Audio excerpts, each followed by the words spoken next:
دوشنبه پایتختم شهر گلهاست، دوشنبه شهر دخترهای زیبا. بسا دلنامه ها اینجا نوشتند، دوشنبه شهر دلهای مبراست. در اینجا هر کسی دل داده باشد و کوی دلبر افتاده باشد، کسی را در رگش خون جوانی است و کوی دلبر افتاده باشد. دوشنبه درگه صلح و امانی، بخارا شهر ارمانی ثانی.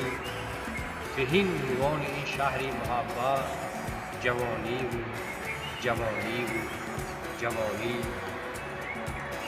منور روز و شب‌های دوشنبه، معطر باغ گل‌های دوشنبه. روی تا لندن و پاریس و مسکو، روی تا لندن و پاریس و مسکو. نمی‌یابی تو همتای دوشنبه.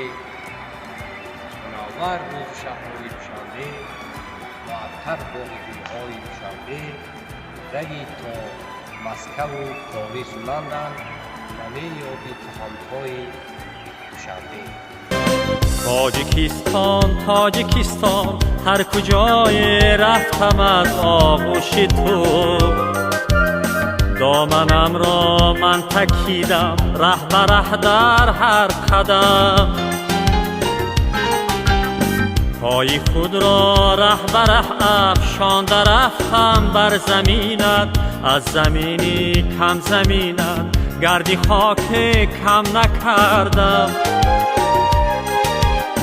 پای خود را ره به ره افشانده رفتم بر زمینت، از زمینی کم زمینت گردی خاک کم نکردم.